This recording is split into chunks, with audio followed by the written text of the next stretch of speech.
Olá pessoal, tudo bem com vocês? Sejam muito bem-vindos ao meu canal, Mago da Fortuna. Eu sou o Rafael, esse é o vídeo mais importante que você vai ver hoje e encaminhe para as pessoas que você conhece aí, que o assunto é de muita importância, ok? E eu vou estar falando hoje sobre esses sistemas de Pix, agora um novo sistema, tem umas novidades que estão vindo aí. E será que esse Pix foi uma cilada? Será que foi uma cilada pra gente isso? Será que foi uma boa ideia? Será que foi legal? Né? Vou estar falando sobre isso no vídeo de hoje, beleza? Bom, vamos lá. Eu já falei de Pix aqui no canal, né? Falei do Drex. O Drex, né, para quem não sabe, é um real digital, é uma moeda digital, uma versão digital do real, que ia ser totalmente rastreável. O Estado adora isso, né? O Estado adora essa ideia de totalmente rastreável, de saber qual eram os valores, quem recebeu, quem pagou, né? Isso tudo ficava cadastrado lá numa base de dados, num sistema, e o Estado ia saber tudo que todo mundo fez, né? E na época eu me posicionei contra o Drex como uma coisa ruim e me posicionei a favor do Pix como o Pix uma coisa boa, né? O Pix aí de fato entrou no dia a dia, né, do povo brasileiro, todo mundo usa, é impossível hoje uma pessoa que não usa Pix, todo mundo tem um celular, todo mundo tem uma conta bancária, é muito raro uma pessoa que não usa Pix, não utiliza aí no dia a dia. Mas, ultimamente eu comecei a pensar sobre esse sistema e comecei a mudar de opinião. Vamos fazer um breve histórico, né, do Pix. A primeira vez, assim, ainda que não tenha nada a ver, mas a primeira vez que eu vi um sistema assim tão poderoso operante no Brasil foi quando a Bovespa, então na época, deixou o pregão da Bolsa, aquele pregão físico, que o pessoal ficava lá dando ordens, tudo mais, gritava, mandava ordem de compra e venda de ações por telefone. A Bovespa deixou esse sistema, né, é o sistema tradicional que existia, e passou para um sistema digitalizado, pelo home broker, via servidor, via corretora. Então, hoje em dia já não existe mais aquele sistema, né? O pessoal ficava gritando lá para fazer transações imobiliárias, né, ações. Hoje é tudo via home broker, você faz o seu celular, faz o seu computador, e isso na época exigiu assim, uma tecnologia fenomenal, tremenda, que foi construção do servidor, né, que até hoje, a B3, aí, que hoje em dia é Bovespa B3, é tudo online, né, tudo via servidor, um sistema muito parecido com o do Pix, né, um sistema muito robusto, todo à prova de cataclisma, bem robusto mesmo. Acessem aí para ver o servidor lá da Bolsa de Valores, né? Então, assim, 2005 foi isso. É a primeira vez que eu vi algo assim tão poderoso, né? Uma digitalização assim, um sistema tremendo igual esse. 2005. Faz bastante tempo já. E daí, ultimamente, né, o nosso Pix aí surgiu em 2020. Já surgiu criando polêmicas.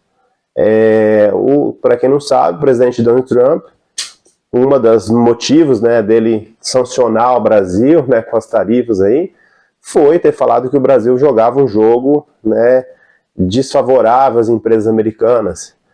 Quando ele quis dizer isso, ele quis se referir às empresas de cartão, de crédito, né? Porque quando você paga, você usa ali o sistema de crédito, a maioria empresas americanas, estadunidenses. Um dos fatores também dessas sanções foi ali que o Facebook, ele tinha intenção de fazer essa intermediação de pagamentos, né, via WhatsApp Pay. Então, a Meta ali, antes de sair o sistema do Pix, ela pediu autorização para as autoridades brasileiras, né, para poder fazer esse tipo de transação, só que nosso bom e velho Estado brasileiro demorou bastante ali, né, para emitir essa autorização. Essa autorização saiu depois do Pix. E daí não adiantou nada para a Meta, né?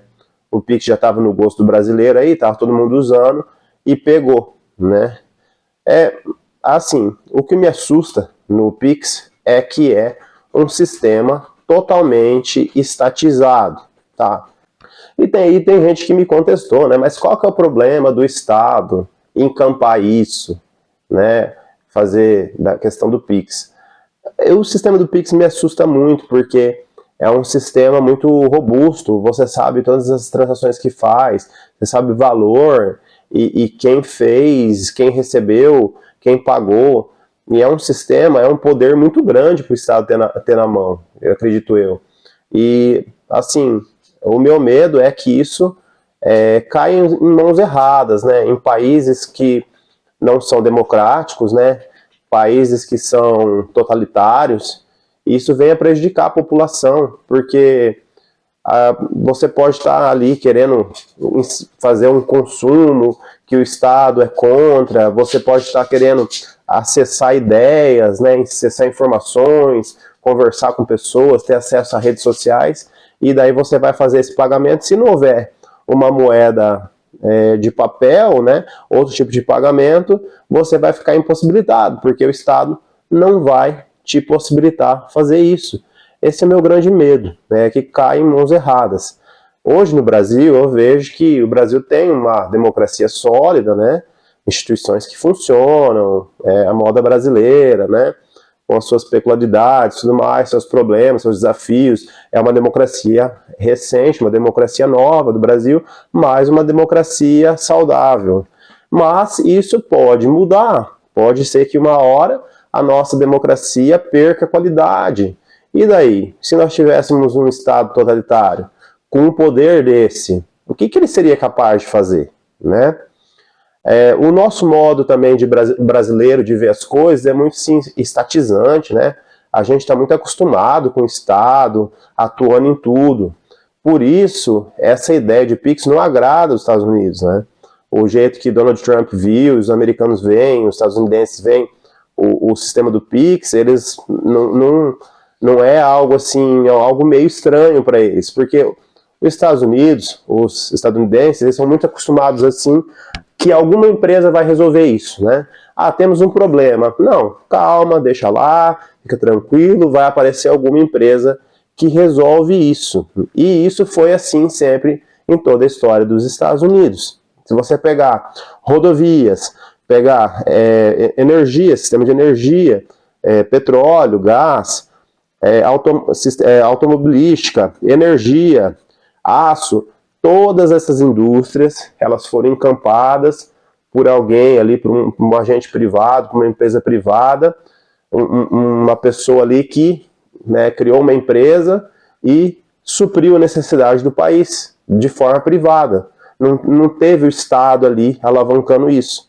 E o exemplo mais recente disso, vocês podem ver, acompanhar, é a corrida espacial que os Estados Unidos está fazendo agora.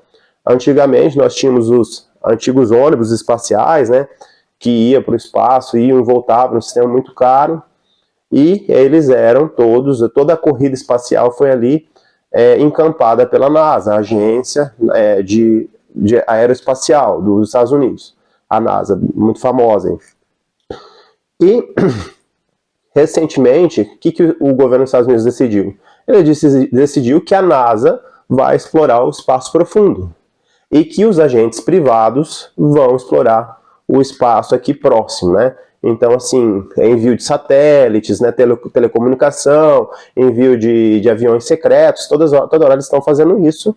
E quem faz isso hoje em dia nos Estados Unidos são agências privadas. Aí surgiu a famosa SpaceX, né? A Amazon está tentando também, Blue Origin, né? Várias empresas aí privadas e dentre várias outras que estão aí tentando concorrer nisso, gerou concorrência ali, né? Gerou várias empresas, vários entes privados que estão concorrendo, estão fazendo isso, algo que só o Estado conseguia fazer, algo que só a NASA fazia. Hoje nós temos uma corrida espacial, nós estamos perdendo, claro que o Brasil está sempre muito atrás, os Estados Unidos têm uma corrida espacial para poder, né, desenvolver tecnologia espacial, fazer viagens, né, espacial, né? Não é viagem assim para Marte, para a Lua. O Elon Musk aí mesmo, ele pretende fazer em breve, né, ofertar viagens que você pode sair dos Estados Unidos e ir para a China em 30 minutos, né? Isso é possível como? Via espaço. Você Não ir de avião normal, você entrar numa aeronave que vá para o espaço e desça lá na China depois de 30 minutos. Então essa é a ideia dos Estados Unidos. Essa ideia também já vigorou no Brasil. Para quem é um pouco mais velho, sabe que a telefonia no Brasil, ela era pública. Só existia uma empresa pública de telefonia. Era a única empresa que existia, um monopólio. Você ia lá, comprava ações dessa empresa, era caríssimo, né? Tinha gente que herdava, né, as ações dessa empresa e tudo mais.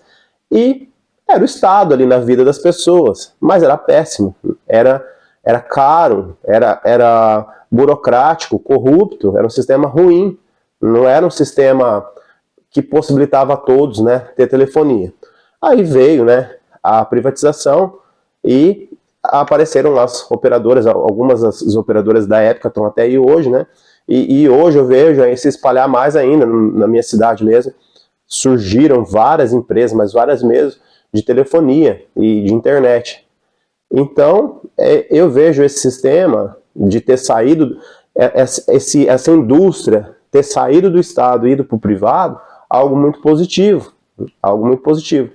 Mas, no caso, né, da plataforma aí, a gente já tinha indicativos que as empresas iam encampar essa ideia de pagamento digital, né, a Meta, provavelmente ia surgir outras aí, que iam também encampar essa ideia de fazer o pagamento digital. O Estado veio antes, fez o Pix, e tá aí, um sistema robusto, funciona, legal, só que ele serve para o Estado ficar de olho na gente, né? Daí assim, é claro que o ministro da Fazenda veio e falou que não vai tributar, tudo mais, mas é assim, do jeito que nós estamos no Brasil hoje, é praticamente como se nós fôssemos formiguinhas, né? Somos formiguinhas cuidando das nossas vidas, né? Num imenso formigueiro, e o Estado é uma criança travessa, né? E agora, com o sistema do Pix, essa criança travessa tem uma lupa. E essa lupa, ela consegue te ver, consegue ver bem o que você está fazendo, né? E isso é muito poder para o Estado brasileiro, né?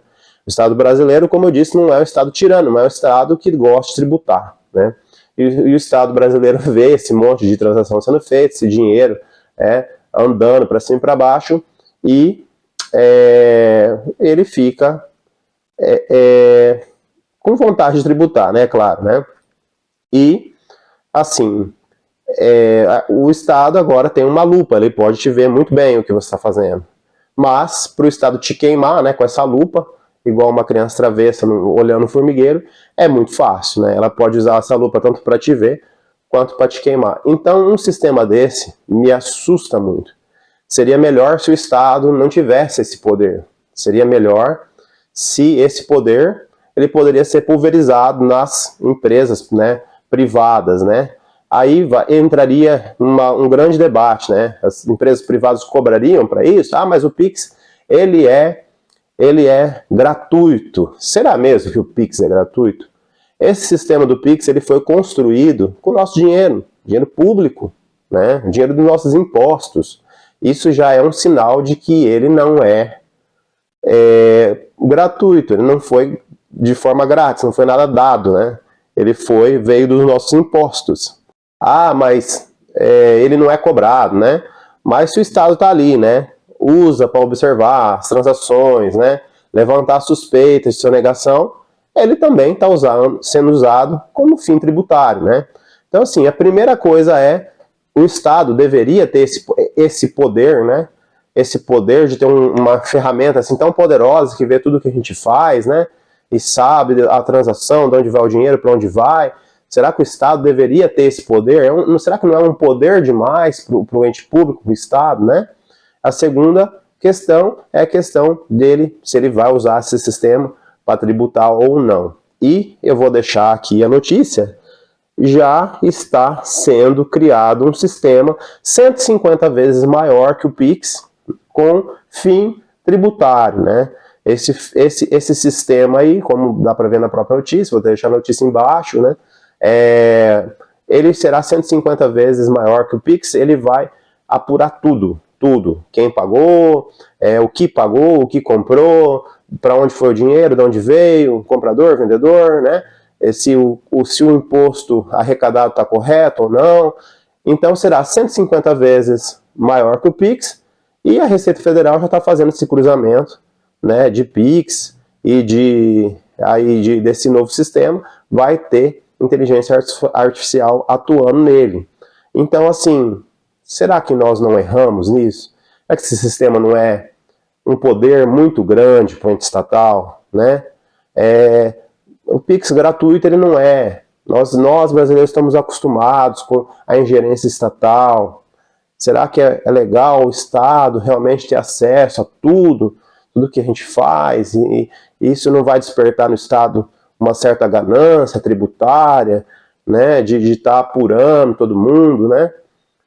São ideias aí que ficam. E de última instância, assim, um receio muito grande que dá em mim é que esse sistema que foi implantado por nós, a China já tinha implantado esse sistema, né, que esse sistema seja usado por regimes autoritários, né, e que as pessoas fiquem proibidas de ter acesso a ideias, que as pessoas fiquem proibidas de acessar conteúdos, né, que elas fiquem proibidas de fazer doação para alguma causa que elas sejam favoráveis. Esse é o maior medo, que esse sistema sirva para cercear a liberdade de algumas pessoas em alguns países do mundo hoje em dia, e no Brasil, que isso também possa, caso a nossa democracia, repito, eu não digo que o Brasil está ruim de democracia, acredito na minha opinião que o Brasil tem um sistema democrático, né, válido, com boas instituições, tudo funcionando, mas isso me dá medo, porque as democracias elas têm tanto seu apogeu, né, sua derrocada. Então, meu medo é que a democracia brasileira possa perder qualidade e que esse sistema possa usar de forma totalitária. Então, esse assunto é muito importante, tá? Porque regimes autoritários aí, nós já vimos na história, impediram acesso a algumas ideias, né? Queimaram livros, perseguiram grupos, perseguiram religiões. Então, na minha opinião, o ser humano deve ser livre, né? Livre para buscar a sua felicidade. Nós temos que ser livres de acessar qualquer tipo de ideia, seja ela religiosa ou uma ideia de finanças, qualquer ideia que você tem ali, uma livre manifestação de consumo e de produção de ideias. Isso é muito importante para a humanidade, e isso me assusta um pouco, esses sistemas que estão sendo criados, eles me assustam que um dia pode ser que eles sejam usados para cercear a liberdade, né, de ideias. Então, se você gostou do vídeo, obrigado por ficar até o final. Compartilhe com as pessoas aí que você conhece, porque isso é um tema muito grave, muito importante. Nós temos que ficar de olho nisso e cuidar muito disso, e exigir, cobrar nossos políticos a qualidade da nossa democracia, e que as tecnologias que estão servindo hoje, que elas sirvam para fins democráticos, tá? E não sejam para cercear liberdade e nem ideias. Muito obrigado, até a próxima.